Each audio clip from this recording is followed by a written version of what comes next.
I'm Maria Taylor, and you're watching Chopping It Up with Buck.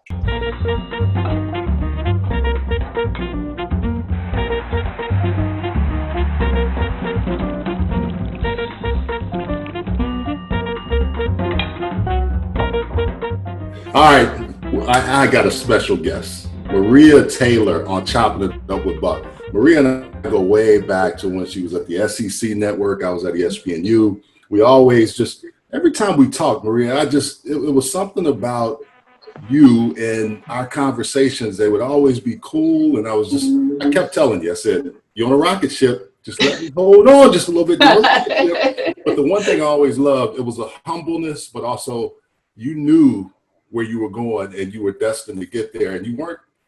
That's the thing I always liked about you. So we have Maria Taylor extraordinaire. She's on College Game Day. She's on NBA Countdown. She's a Georgia Bulldog. All of you know her and love her. My buddy Maria Taylor, thanks for coming on this edition of Chopping It Up with Buck.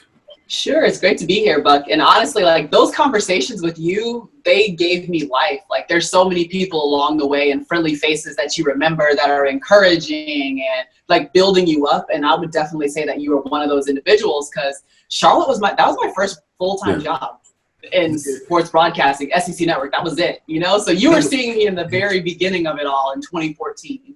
Yeah, but you know what was cool about it? You always seemed like you were there. You knew you would belong there. So that's the one thing that when we talked about getting together, what made you know that you wanted to do this? And how did you just kind of, when you got on the scene, it was like you had been there. You were a veteran and you knew what to expect and what to do. Sure. I think part of it, I didn't really figure it out until, say, my junior year of college. And we used to have people come and we would have 2 games on ESPNU or something like that. And you would meet the analysts and they would talk to you. And literally in my mind, Buck, the biggest I could do was being on the national championship for volleyball and then being on like the Sweet 16 of women's basketball. Like, that was my end goal. That was my game plan. And I attacked everything that I did kind of like an athlete. You know how it is. Like, you just got this super competitive nature. And even when you're nervous, you pretend like you're not. And even when you're not confident, you pretend like you are. You're supposed to be there. So I kind of did that same thing. Like, you're a little bit of a freshman on the scene, but I remember being a freshman at Georgia, and that's what I was doing. You know what I mean? I was kind of perpetrating. So you pretend like you belong until you really do, is what I feel like I did from day one. And a lot of that, again, is that athletic background that, you know so much about, and you've taken into broadcasting too. Yeah, the one thing before we started, I had to say I have a special place for Suzette. That's your name. Yep. And my aunt's name is Suzette. You said your mom's name is Suzette. And I know you're close to your mom and your dad. How much of an influence on the role that they play and where you are and what you do, and how much do you take them with you? Sure. Technically, I'm Suzette Jr., so I'm like baby. Everyone else in Georgia is like, Suzette is mom. Like, that's it. But no, my dad was in the FBI for 27 years. My mom was a chief financial officer for a company here in Atlanta. So they were both bosses in their own right, So the expectation and the bar was set very high for me from a very young age. And, you just know it was never accepted less than your best. At least you're trying, or you're attacking it, and we don't quit anything, and your parents have done so much and poured so much into you. All I want to do is go and make them proud of me. And so that's a big part of it, honestly. When I did say that I wanted to get into broadcasting, I will say they were like, are you sure you don't want to do business or something, like accounting or just anything that's normal? But they've been supportive every single year. My parents come to the first football game of every year, and they're at the last football game of every year. They come to the first basketball game that I do every year. And anytime that I need them through, if I start getting sick on the road or something, my mom is like, all right, I'll fly out and just kind of be with you for that weekend or something like that. So they are my like stronghold. They lift me up. They encourage me. I talk to them after, the first NBA countdown that I did when I'm like nervous that I do okay. Yeah, that's cool. So I guess the one thing too about that, when we fail in this business. I think we talk about the successes, but what has been the roadblocks or the failures or the areas of development for you in this industry? Because we always talk about all the great things, and we see that, but I don't think people see the times when we flub a line or when we miss something. How have you handled that? And how have your parents and other people help you with that? That is such a good question, Buck. And I wish more people shared their failures more than they do their successes, because we all hit those roadblocks, and it's kind of how you bounce back from it and how you deal with it. One of my biggest failures, I think, was the first time I worked the Rose Bowl. So it was actually when I was still with SEC Network. So I'm working with Britt Musburger and Jesse Palmer, and we're doing an ABC Rose Bowl. And it's like my introduction to college football on a national scene, like far beyond, even the regional reaches of SEC Network. And they come down to the sideline for me, and I'm interviewing Christian McCaffrey. And remember, he didn't win the Heisman that year, but he went off and set a Rose Bowl record for rushing and had this great game. And instead of asking him about his production or his productivity, I made up a word and said productician. So I get back in, you get back in the car, you're riding back to the hotel, and, Twitter's going off on you. It's like, who is this girl? And how did they put her here? And why can't she needs like a dictionary or something like that. And I just remember the first thing I tweeted after that was like, I gave a description of productician and then said the example was Christian McCaffrey in the Rose Bowl. And then I like cried for the next 3 days. Like, they're never going to give me a chance again. Like, the one time that I'm on a major broadcast or a big time game, I can't even handle that pressure. And then I remember my mom, because my mom was there at the Rose Bowl with me. She was like, girl, no one is going to remember this tomorrow. No one cares about you that much. Like, it's just a game. I need you to move on and keep it, keep pressing, and you'll be fine. And if they don't want you back, then that's fine too, And so I think it's like that constant reality kick of like, you know what? You're not a surgeon. You're not solving the world's mysteries. You're not an essential worker in any way, shape, or form. So if you flub a line or you mess up, it's not the worst thing in the world. It's whether or not you're going to come back and be on air in the next week. And I was, we were on SEC Network doing halftime raps for women's basketball the next week. So it was like, you have to move on from that mistake and not, internalize it and think that one mistake defines your entire career, everything that you've built up. So, but that was a tough one for me. I really felt like maybe I can't handle this job, or I can't hack it if I can't handle the Rose Bowl. And the interesting thing with that, Maria, think about all the things you did well then. But as an athlete, I can remember watching film and wanting to leave the film room because of a play that I missed, as opposed to all the plays that you did well. And that's kind of similar in this industry. We don't get those chances to take it back, or everybody sees it. It's just in the film room, which is interesting. Exactly. And I used to hate film, actually, when I was an athlete. I was like, I don't want to watch myself back. I don't want to hear my voice. I didn't want to see me on the court. I was like, just tell me what I did wrong. Yeah. Let's just redo. If my steps are wrong, my footwork's wrong, just tell me. Let's work on it in practice, but I don't want to see it. So that's kind of how I work. So this broadcasting thing, I was going to ask you that link between you were a college volleyball player and a basketball player. So you played high level sports in college. How did that help you overcome, that situation with Air and the Rose Bowl, which was just a small blip in the road, but everything else, how does it help you every day? Because I know athletics has helped me tremendously in my life. I think as an athlete, we're taught, whether we know it or not, that we have to fail fast. So if you go down and miss a layup or you missed a shot, it's like you got to immediately go and play defense. You have to, if I get blocked when I'm playing volleyball, it's like, well, the next point you might have to serve or something like that. Like, you have to be prepared. So I think that we are geared towards knowing that we're going to do something wrong. And it doesn't matter how hard you practice, like something's going to go wrong, but the game doesn't end with that one wrong play. It's about how much your endurance you have over the course of the game, how much energy and effort that you put in over the course of the game. And so that's something that I think means a lot. And I think, too, we have a little bit of a tougher skin. You kind of grow up hearing what you're doing wrong, because that's what coaching is. You're constantly getting coached and told how you can be better. And so we are always looking for, how can I be better? And that might cause us to be a little bit of a perfectionist, but it also causes us to be very good at our job, or at least very diligent. Like, we're not going to leave a rock unturned because we want to be great at everything. So that's something that I think applies to athletes when they leave their field or their court or, their place of competition. You bring up something that's really interesting, not only an athlete, but being a Black person in America. And I love what I heard from you a couple of weeks ago when you talked about Drew Brees, but it wasn't really Drew Brees I was paying attention to. It was your voice. When did you find that voice? How did that come out? What was it that gave you that voice to say those words that were so powerful, that had everybody on that set that talks a whole lot quiet and listen to? Yeah. Thanks. I really appreciate that. It's interesting because we were doing NBA Countdown Stay Home editions. So it's myself, Jalen Rose, Paul Pierce, and Jay Williams. And Jalen had said, I think it was that same week, so I went on Friday, but that same week he said, I think my community needs me more than I need my job, more than I need to be comfortable, more than I need the security. And so I'm just going to have to speak my truth from now on. Amina Hussein, she's a coordinating producer on the NBA, a Black woman. And when, First Take called, they called her and asked if I was interested in being on. And my initial reaction was like, well, no, because no one's going to like what I have to say. Like, I know what I'm going to end up probably saying, or I know at least how I feel. And she told me, she was like, as long as you speak from the heart, there is nothing that you're going to say that you will feel bad about. Only good things will come from you speaking your truth. And I will always, take that to heart. So I felt like I had been given a lot of encouragement from people that I trust and look up to and value. And so when I went on, that's exactly what I did. I spoke from the heart and just kind of spoke the truth that I was feeling in that moment.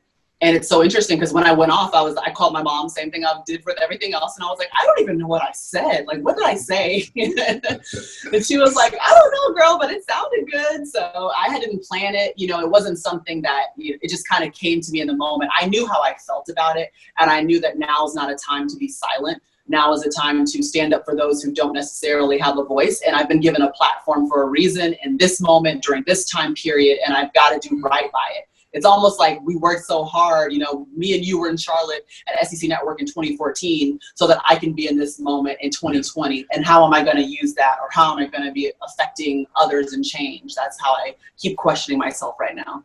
Another thing I thought was interesting, Grayson Doctor, the daughter of the Payne Middleton doctor, it struck me because a few weeks ago, and I have to hold back tears a little bit on this, I'll be honest with you. I go to Charleston, and whenever I go to Charleston, I pass by Mother Emanuel. I go in the morning when there's no one there, and I can just go to the church and pay my respects to those folks. I've never been in the chapel itself or in the sanctuary, but I just know the violent, horrific things that happen, but it's still a place that is a sanctuary in Charleston. So I go visit a couple of weeks ago, and then I read the article about you and taking on the mentor and almost the big sister, auntie role for this young lady. Tell us about that relationship and how that has played a role in how you walk and your voice and all of those things as well.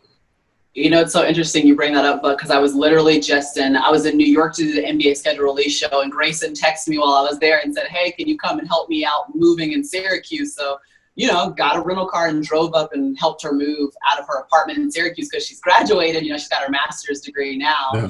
And, it's a relationship that I value a lot because Grayson went through something horrific. Like, no child should have to experience the loss of their mother, and they most certainly shouldn't have to experience it as, a murder, as something that is a hate crime, as something that should never happen in a place of worship. And all of those things happened to her. And she has younger sisters that she's still trying to care for. She has younger sisters that she's still trying to be a role model for. And so when I found out about Grayson, originally she was just going to be a student, a part of our mentorship program. And then right before it was time for us to have our interview, we find out that she loses her mom in the Charleston 9 shooting. And that's like the summer before the plan was to start the program. And she never skipped a beat. I went down for the funeral.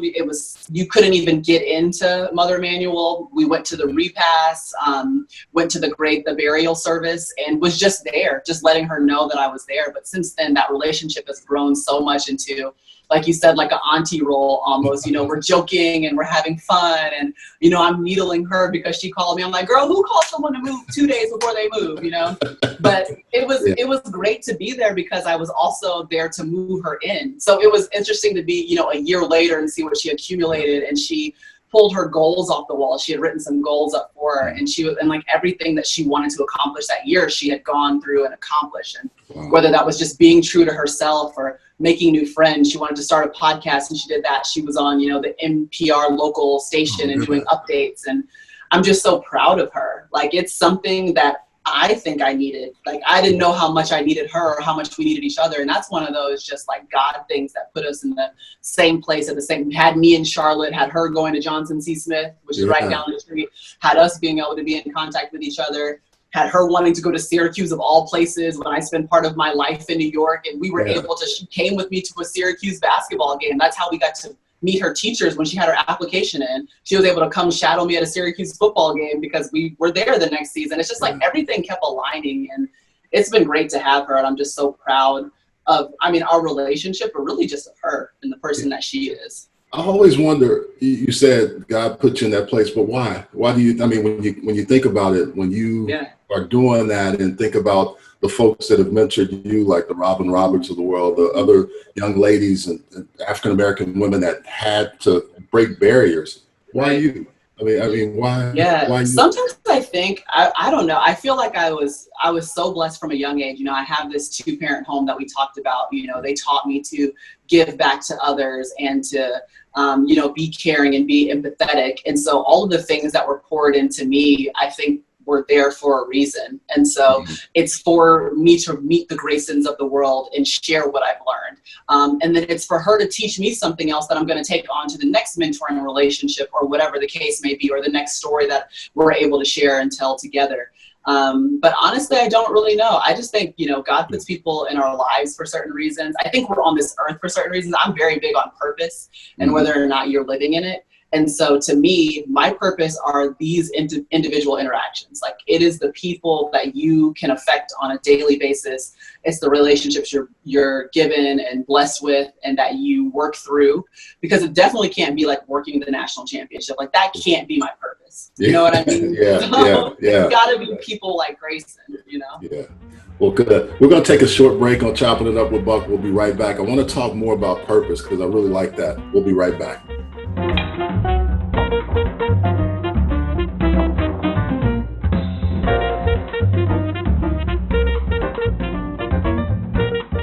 Many people are looking for natural alternatives to help ease their aches and pains. Begin stopping the pain with the help of Pain Stopper. Formulated by healthcare providers, Pain Stopper helps alleviate a variety of physical ailments so you can get back to doing what you love. Our products are triple independently lab tested to ensure the highest quality hemp available. Visit PainStopCBD.com for more information. Pain Stopper, because why manage pain when you can stop it? At Heslop Wealth Advisors, our goal is to help small businesses develop quality retirement plans for their employees through our Lunch and Learn seminars. We provide lunch and learning tools to help your company succeed and unmatched customer service.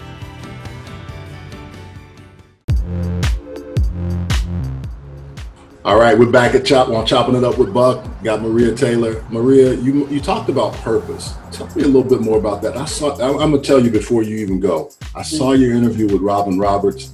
Outstanding. I've always loved Robin Roberts. Right, my first game in the league, I'm catching passes everywhere. I catch a one-hand pass. Go on with your bad self. So every time I see her, and whenever I run into her, I want to tell her I love it because that's the one video that I have of her calling my action. But you talk about purpose, and I like what you guys were talking about in that interview, but mention more about that and tell us a little bit more about what you mean by purpose. Yeah, I think the first time I really started thinking about purpose was maybe the year after I graduated, say 2010 from college. And the chaplain at Georgia gave me a book called The Purpose-Driven Life by Rick Warren. And, you know, it's workshop-y, so you have to work through it. You have to write down your ideas. It makes you think. It makes you question why you're doing certain things. And I think purpose is it's the thing that's driving you, or it's your why. So a lot of people are trying to figure out what to do, but I think you have to start from why you're doing it, why you want to be there. And so for me, I think I would like to be a Black female in sports media because I want to represent the young woman that I was sitting at home, only being able to see Robin Roberts and Pam Oliver on TV. You know, I want to be the one that is pushing for more minority talent to be on air and behind the camera. Like, that's my why. But I understand that the only way I can do that is to continue to be good on TV, or continue to work different sports, or meet more people, build out my network so that way I can continue to have a positive impact. And I think we all have a purpose in some way, shape, or form, and that might be the way that you raise your kids and put them out into the world. And I don't have kids, so I'm always like searching for my purpose and my why in my work because I work a ton. But I do think that's a really big part of it, and that's something that's important, because otherwise you can get really caught up, especially in our job, and ego and what about me, like me, focusing on what is your next job and what is your next promotion and how much are you getting paid, instead of being like, okay, when I get there, what do I affect? What change happened? How did I impact that role? Or how did I impact the players and coaches that I interviewed? How were those relationships? And so that's how I try to attack things as much as possible. It still gets hard because, again, sometimes you're just worried about what's happening to you. Like, yeah, I want to be on game day. So it's like, that's the show that I want to be on. But then it's like, when you're there, are you bringing a kid to the game day set? Are you allowing someone who wants to be a director a chance to sit next to the director when they're at game day? And those are all things that I've done and will continue to do always, because that's why I'm there. Yeah. You talked about that too, being in those initial meetings when you were younger, not speaking up, feeling like you couldn't say anything, but then you started introducing yourself, making sure that they looked you in the eye and they felt your presence. I think that's important. A lot of people say, well, I don't know if I should speak up, but you were doing it and you started doing that after you kind of got in the industry. That's part of the purpose that you talk about? Yeah, and it's like, why am I here? And you're there because, for me, it was like, I'm the only Black girl here, so that's scary, and I don't want to say something off kilter. Do they really want to hear from me? Does that matter? Is that a good question? Is the answer I'm seeking even worth answering? And no, it's like, why are you here? You're here because your voice is different. You have a different experience, and that voice matters. It's valuable, and people need to hear it. And you need to share what you're thinking with others, because that's why you're here. And I do think it took time. Like, it takes a level of maturity too, to realize, okay, what about my question is valuable? What am I trying to get at? How do I phrase it? How do I do it with confidence? Every time I enter into a room, I do stand up and shake the coach's hand and make sure that I'm seen and heard. Because it was originally, when you're going in and coaches don't know you and you don't know them, they're like going to say hey to everyone that they know. Yeah, and they're going to gravitate over you. They are. They're going to go all the way around the table. Hey, oh yeah, good to see you again. Blah, blah, blah, blah. And then they get to you, they sit down. So. Well, the coolest thing though is you got Nick Saban on IG Live. I'm like, hey, how did you do that? Come on, he barely does email. Me and Saban are like this now.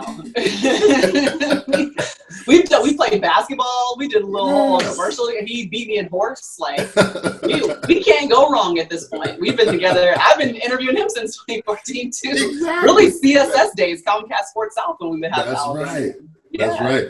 Well, I mean, so tell us about that. Now that you're on NBA Countdown, College Game Day, what's the coolest part about one or both of those, franchises? Because they're great. I mean, everybody looks to NBA Countdown to see the inside with what's Jalen going to say, all those guys. And then Countdown, College Game Day, that's the first thing Saturday morning. We're looking for it. We're like, okay, when are they coming on? And then you and David Pollack, who I work with as well, how do you rein David in is what I always want to know. One of your Georgia Bulldogs, he knows it. Right. You got to bring them back in. But what's the coolest part about working on either one of those or both of those? NBA Countdown, and this was my first season working it, but I always describe it as like, I am at a barbecue with my uncles, and Jay Will is like my brother. You know what I mean? Like, I literally called Paul Pierce Uncle Pete. And so, and like, that's how I introduced him on the show. Everybody's uncle. The culture of the NBA is just it's dynamic, it's young, it's very Black, obviously, because the leaders of it are LeBron and Damian Lillard and James Harden and Russell Westbrook, and they're these dynamic players and personalities that it's been great to get to know. And they're obviously at the front. They are the head of social change, and they don't back down for anything. And they are the league to watch. And I think that they are the league that's going to continue to be leaders in that way. So I love my time on Countdown. It's very like a good mixture of people. Like I said, my coordinating producer is a Black woman. I just feel like at home. So it's like going to a barbecue every Friday. Yeah, like a family reunion. We're just at a barbecue. Family reunion. We're going to kick it. We're going to talk about basketball. And we're going to get you to halftime. Like that. Countdown. And then obviously college football is something that has become a home for me, a really home base. When I started working in college football was, as soon as I graduated, first I was working at Georgia, but then by 2010, I was doing a full CSS college or Comcast Sports South football package. And so that put me right in the middle of that space. And now it's at a point where it doesn't matter what campus I go to, I feel at home. All of these coaches, they circulate through all the same colleges and universities. You get to know all of the stories. you're with the same players for 4 years. I get to watch them go from freshman dynamic players to learning like how much work and energy and effort to put into now they are a junior or senior captain leader. And like, I'm proud of them. And I know their moms and I know their dads and we've had conversations and I know who they're mentoring. And so probably what I love about college football is just growing with the players and just playing a small role in documenting their lives, you know, the same way that you just said, I will always remember Robin Roberts, like doing a play-by-play of my, you know, play or whatever. I hope that they remember a story that I told about them on the sidelines or an interview that we did after a game or a conversation that we had after practice. Those things are really valuable to me. And that's what I love about, you know, you can be very hands-on in college football. It's a real strong community. Yeah, and I'm glad you brought that up, Maria, because I've been talking a lot about the mental health this year, because as much as we talk about let's hurry up and get the games to come back, it still bothers me a little bit that you have kids that have asthma, you have guys that have diabetes, they have underlying heart, you know, conditions or whatever they have. And most of them African American that are playing the game, but they're going to be afraid to maybe say, I don't know if I want to play. And that's the part from a mental health perspective that colleges are doing a better job. But how do you view that? Because I struggle with it. I want to see the game, and I'm not wishing that it doesn't happen. I just know I don't want to see any of the young men that I watch and love to see and call anything to happen to them where they're not healthy at the end of this season. And that's a great question. Maybe there should be risk assessments that happen because, you know, a running back's health might not be as in question as much as an offensive or defensive lineman's health because, you know, their body fat ratio is going to be different. Their bodies are built differently. And these are questions that absolutely need answers. Like you said, underlying illnesses. Maybe there's a diabetes involved in a kid or asthma, chronic bronchitis. Like you don't know what a kid is struggling with outside of just staying healthy for their sport until we get into a situation where that actually matters. And I think that that's something that should absolutely be assessed and that nothing should be taken away from them or used against them if they have to deal with any of that. I do think I've seen colleges and universities do a better job with mental health. So I'm on the University of Georgia's Athletic Medical Review Board, and they've been very heavy in trying to make sure that not only do we have a sports medicine division, but we have a sports psychology division. And you can work with a psychiatrist, you can work with a psychologist. There's a social worker also associated with you. So, you know, you don't even have to go outside of the athletic association to make sure that your mental health is in check as well. And that they're actually doing assessments when you walk in. They're doing regular assessments to find out where you are right now as a freshman. Like, let's try to track and see how you're feeling as you progress through Georgia and figure out, okay, so what are we doing well? What are we not doing well? Are we making sure that we're maintaining mental health? Are we improving mental health? How are we working on that? And I think I saw Texas has a really good program. So there's certain schools that are really leading the way. And I do think that a lot of other universities are going to follow suit because we are seeing mental health play a bigger and bigger role in student athlete overall well-being, as it should. Yeah. And I know at University of North Carolina, Dwight Hollier, who I know well, is there. Colorado has seemed to do it. I think all of the programs have that, which I think is good. But now the other side of it, I am amazed at these young men now finding their voice, and young women as well. But some of these young, especially we've seen it a lot in college football here lately, of guys speaking out and showing, hey, look, if this doesn't happen or this flag that we fly in this state, I want it down. They are really starting to be powerful and make some change happen much more quicker than I'm accustomed to seeing. What about you? I've loved every second of it. I mean, when Chuba Hubbard comes down and is like, I will not play. And he is a Heisman Trophy finalist in the making for, you know, next season. And it is definitive and it is direct and it is not wavering. I think it's extraordinary that they have finally recognized that power because I've always known that they've had it. It's whether or not they want to galvanize it and use it. I mean, we saw it a little bit at Missouri. Remember when the players got together and were just like, so we're just not going to play on Saturday. And what happened? You saw someone get fired, you saw someone get held accountable, and you saw them still play that game because everyone listened to the football players and that football team. And so there is a very strong power, and I think we're seeing a shift in that power from the institution to the player. And I'm okay with that because now is the time that you can't sit back and question. Now is the time that not to take small steps. We need to be moving forward by leaps and bounds. And I think that the players are probably the best individuals to hold everyone accountable because they have to be on those campuses. And if they don't feel comfortable with the statue, if they don't feel comfortable with the theme song or a fight song, and if they don't feel comfortable with the flag that's flying above them, fix it, or they don't have to be there. Like that is a fair request by everyone. It's kind of cool because you talk about finding your why at 18, 19, 20 something years old, you have that, and then being intentional and really saying, look, this is the reason why when I see George Floyd, that looks like me, or when I see Breonna Taylor, that looks like my sister or my aunt. When I see, Ahmaud Arbery, those are the things that just, I think, strike people and say, no, we don't want. And you also not just see Black people, but you see people around the world saying, hey, what are we doing? What are we doing when you have your knee on the neck of a young man for 8 minutes and 46 seconds? What are we doing?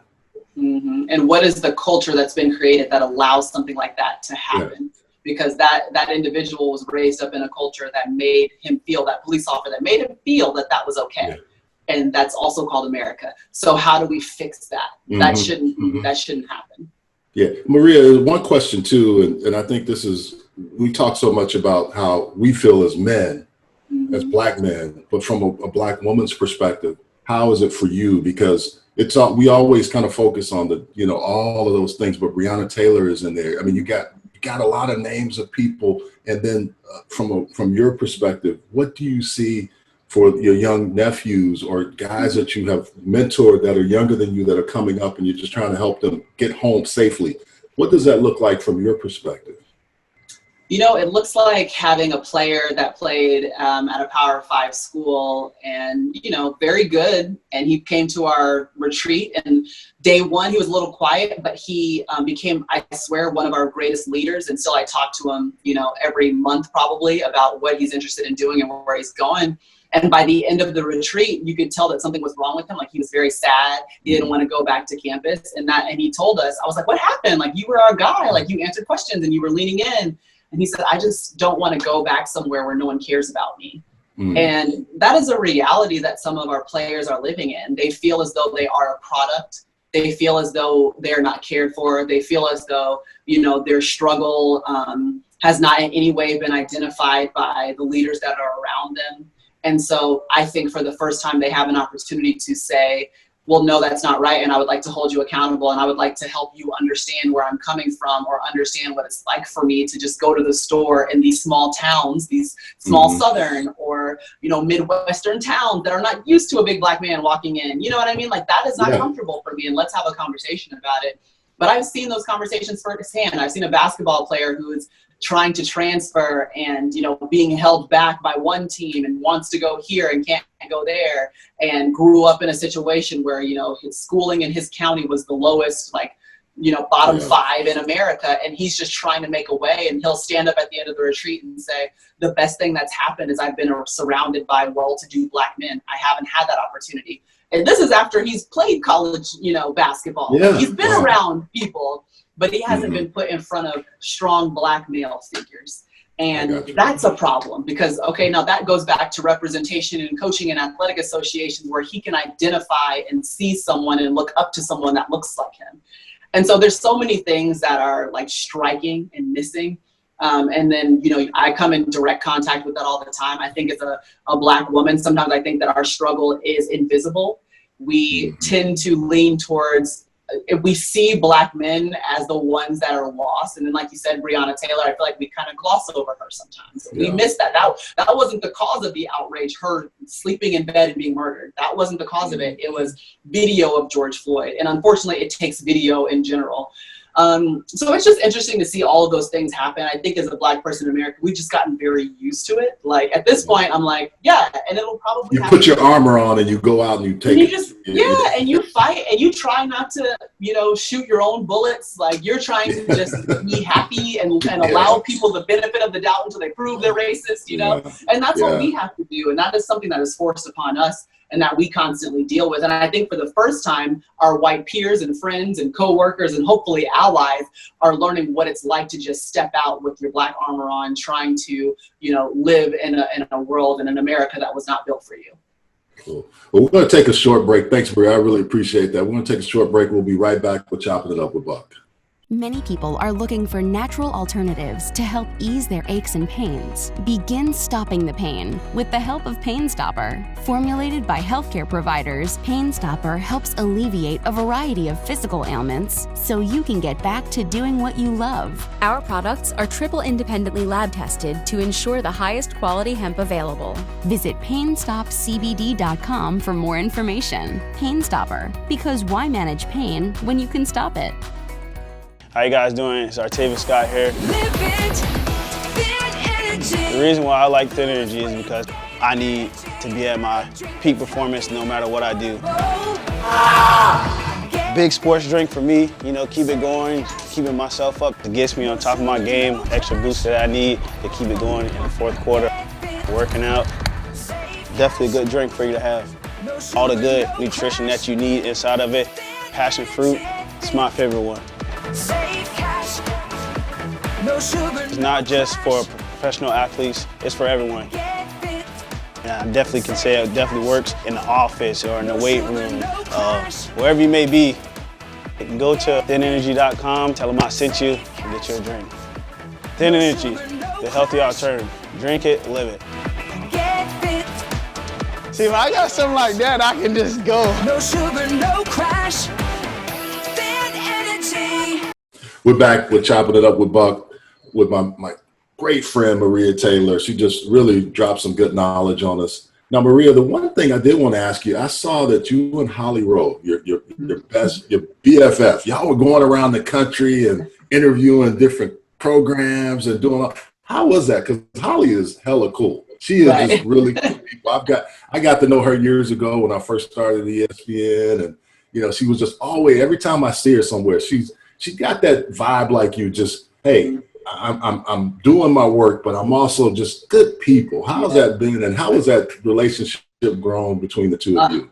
Holly Rowe is the GOAT, one. I have looked up to her since I was in college. So to even walk around and be like, Holly's my friend and I have a key to her house is still like astounding to me a little bit. You have to pitch yourself a little bit? Yeah, I have to pitch myself a little bit, like Holly Rowe is my homegirl. Yeah. But it's extraordinary because what's crazy about our relationship is, and we joke about this all the time, because like we'll have coaches be like, what, how are y'all friends? And it's like, she grew up in Utah, Mormon. And I'm like, this young black girl, we're in completely different generation. And it's like the height difference. The height difference, like nothing was the same. We're always like, we need to have a show on Netflix about bringing people together because somehow we came together. Yeah. But we came together for the first time. You know, she was going through her chemo and cancer bout the first time around.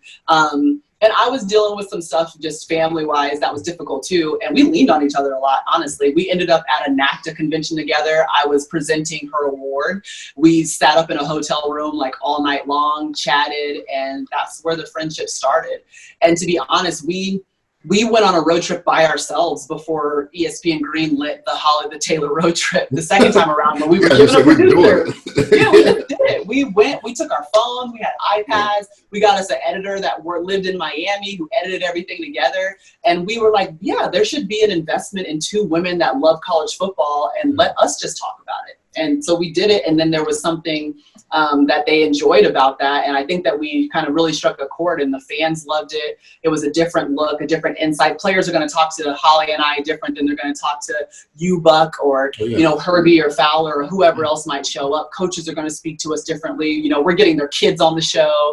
You know, it's very like family affair, and that's what we wanted it to be. So, you know, if all things could work out in a perfect world, we'd be able to have the road trip this year and, you know, every year moving forward. But it's something that we really do treasure. And our relationship, like, it means so much to me, especially in a time like this. Like, two people that can be so different can come together and be best friends and just look out for each other and constantly care for each other. That's important. And now I think we can all see the value in that. You know what I mean? And moving forward, hopefully, we'll just even be able to do more together. Yeah. How has COVID brought you guys closer, or just really with you? What has that done for you? Because I know you're still working, but it's a little bit different in how it's affecting all of us. Sure. I mean, I viewed it, and I think Holly feels the same way. We viewed it as a reset in some ways. So for us, we work a lot of different sports. You're constantly on the road. You might be on the road from Thursday to Sunday. Sometimes you'll be on the road from Tuesday to Sunday. I'm working NBA Countdown, and then I'm going to game day. There was one week where I did an NBA Countdown on Friday. I went to Philly and did game day that Saturday, and then was at the Heisman Trophy ceremony on Saturday night, and then with Holly at a boxing match that evening. And before that was the College Football Award. So I was coming from Atlanta going to NBA Countdown. And so you get so used to being gone and on the road and expending energy. And this has been the first time in a long time that I've had time to recharge that energy.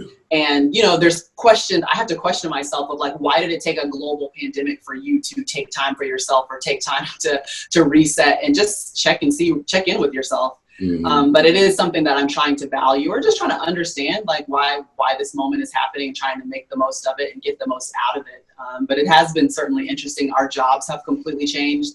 It makes you question the way, so how are we going to be conducting interviews moving forward? How are we going to be having these games in Orlando? What does it all look like? But I think we're all questioning what we want our lives to look like and what is the most important thing to us. That's what COVID has done, I think, for everyone. Yeah, it's interesting. Before we started, we talked about seeing each other. I think the last time I saw you live was at the ACC championship game, and it was raining like crazy a couple of years ago. So I agree with you. I want to see football. I want to see basketball.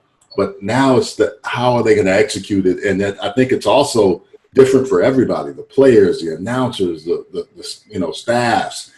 Maybe no fans. What are your thoughts on that from the NBA perspective and the college football? How will it all kind of come together?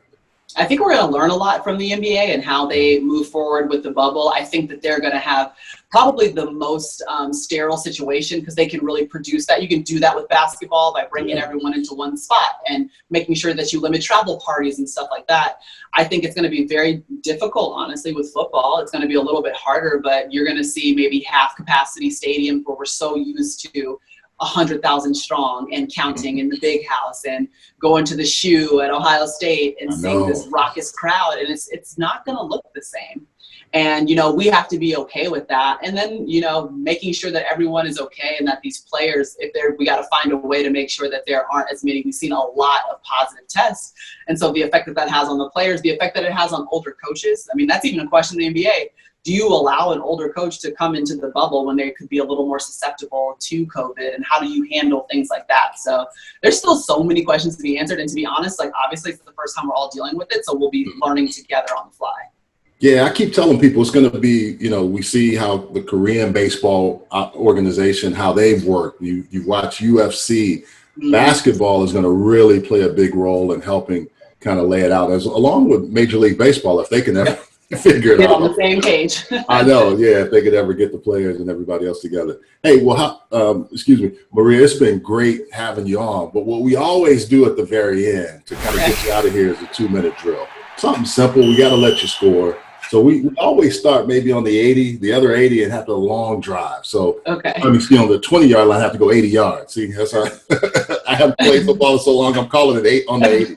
20-yard line going 80 yards. So first question for you. What music are you listening to? Spotify?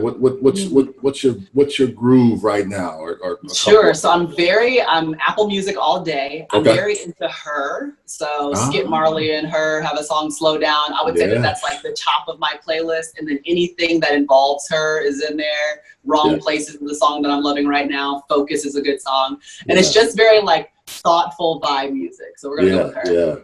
Yeah, my dog plays it a lot, so I know it. I love it. That's good. We get to 20-yard pickup on that play. Next one.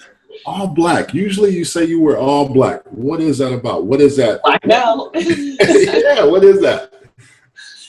So to me, my all black is my armor. I feel like if I came out in super bright pinks and neon colors, it'd be people could try me or think that I was weaker. So to me, it's the same way if you're on a motorcycle, you're going to wear black leather. You're not going to be out here on a motorcycle wearing white. It's just a thing. So to me, it's just how I attack football, especially when I'm on the sidelines for football or something like that. It just makes me feel like I'm a badass. I love it. The badass outfit. Don't mess with Maria Taylor on the sideline. That's another 20-yard pickup. We're getting closer. Boy, I love it.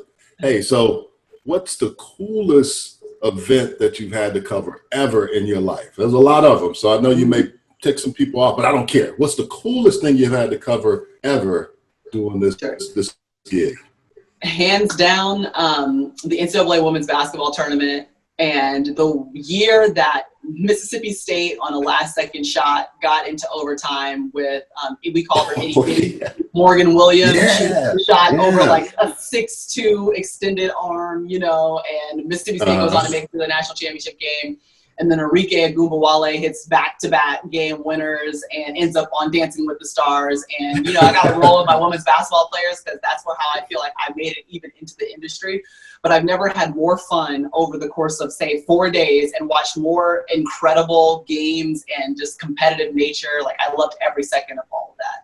Wow, that's cool. I mean, that's really cool because I think when you see that, I can remember when you start talking about that, I can remember that vividly. Mm-hmm. I was glued to the TV. I couldn't stop watching it.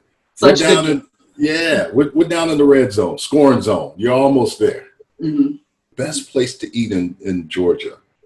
Ooh, good question. I love Mary Mac's Tea Room because I'm super big on sweets and I like Southern food. But when they come to the table, you get like cornbread and these cinnamon rolls. Like that's the first thing that you eat when you get there. And so everything else, obviously, is going to be great. So Mary Mac's Tea Room. Oh, okay. Got to do it.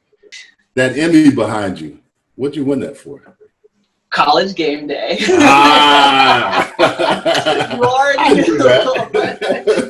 It's funny because I'm pretty sure we've won more than that, but only one has showed up. So I think that I only have earned a piece of one. Well, hey, where are Maria Taylor's Emmys? I only have one, and I'm pretty sure they won one every year that I've been on the show. So I'm just thankful that one showed up here. We're just gonna go with that. You scored on that touchdown. We're in the end zone. Maria scores. Well, hey, Maria. Yes. Hey, I'm gonna tell you what. This is cool. I mean, I am so glad and thankful that you could come on this edition of Chopping It Up with Buck. We had such a good time. This is why I started. I'm sitting out on the back porch, just looking at the trees, saying, "Hey, what can I do during this time period?" And just finding friends like you to come on and just tell their story and tell their purpose and their why. I really appreciate your time. Thank you for coming on today.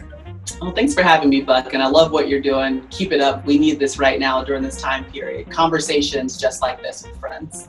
Yeah. All right. Thanks.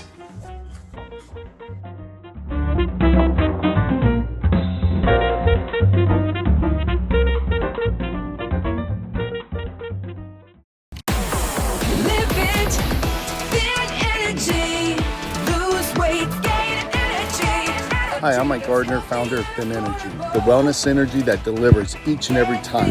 In 6 weeks that I've been taking Thin Energy, I feel fantastic. I lost 7 pounds in the first week. You just squeeze it in, you take a shot, and you're done. Get your drinks, get you hype, get you ready. I feel great. Jump on, try Thin Energy. Drink it, live it. Many people are looking for natural alternatives to help ease their aches and pains. Begin stopping the pain with the help of Pain Stopper. Formulated by healthcare providers, Pain Stopper helps alleviate a variety of physical ailments so you can get back to doing what you love. Our products are triple independently lab tested to ensure the highest quality hemp available. Visit PainStopCBD.com for more information. Pain Stopper, because why manage pain when you can stop it? At Heslop Wealth Advisors, our goal is to help small businesses develop quality retirement plans for their employees through our Lunch and Learn seminars. We provide lunch and learning tools to help your company succeed and unmatched customer service.